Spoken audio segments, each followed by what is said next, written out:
Mahesh Babu social మీడియాలో చాలా అరుదుగా మాత్రమే పోస్టులు పెడతారు. ఇతర సినిమాల గురించి చాలా తక్కువగా ఆయన స్పందిస్తారు. అలాంటిది ఈ మధ్య కాలంలో వారం గ్యాప్లోనే వరుసగా 3 సినిమాల ట్రైలర్లను విడుదల చేశారు. సోనూ సూద్ సినిమాతో పాటు సంక్రాంతికి వస్తున్న గాంధీ తాత చెట్టు సినిమాల ట్రైలర్లను ప్రేక్షకుల ముందుకు తీసుకువచ్చిన మహేష్ బాబు ఆ సినిమాల ప్రమోషన్లో తన వంతు పాత్ర పోషించారు. సంక్రాంతికి వస్తున్నాం సినిమా ట్రైలర్ విడుదల చేసిన మహేష్ బాబు ఆ సినిమా విడుదలైన తర్వాత చూసి తన రివ్యూను ఇచ్చారు.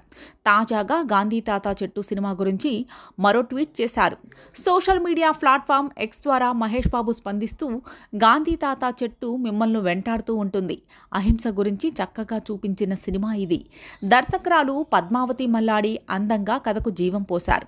ఇక నా చిన్నారి స్నేహితురాలు సుకృతిని ఈ సినిమాలో చూసి గర్విస్తున్నాను. తన ఎదుగుదలకు చాలా సంతోషంగా ఉంది. ఈ చిన్న కళాఖండాన్ని మీరు చూడండి అంటూ ట్వీట్ చేశారు. ఒక చిన్న సినిమాకు ఇలాంటి ట్వీట్ చాలా బలాన్ని ఇస్తాయి. జనవరి 24వ తేదీన విడుదల కాబోతున్న ఈ సినిమా గురించి మరోసారి మహేష్ బాబు ట్వీట్ చేయడంతో అంచనాలు ఆసక్తి పెరగడం ఖాయం. మహేష్ బాబు సాధారణంగా సినిమా గురించి ఒక్క ట్వీట్ చేస్తేనే భారీగా రీచ్ ఉంటుంది. జనాల్లో సినిమా గురించి ఎక్కువగా చర్చ జరుగుతోంది. అలాంటిది గాంధీ తాత చెట్టు గురించి వరుసగా 2 ట్వీట్ చేయడం ద్వారా ఆ సినిమాకు జనాల్లోకి ఎంతగా తీసుకువెళ్తాయని ఆయన బలంగా కోరుకుంటున్నారో అర్థమవుతుందని కొందరు అభిప్రాయం వ్యక్తం చేస్తున్నారు. ఈ సినిమాకు ఇప్పటికే బయట ప్రశంసలు దక్కాయి. ఇప్పుడు థియేట్రికల్ రిలీజ్ ద్వారా ప్రేక్షకులు ప్రశంసలు దక్కుతాయని చూడాలి.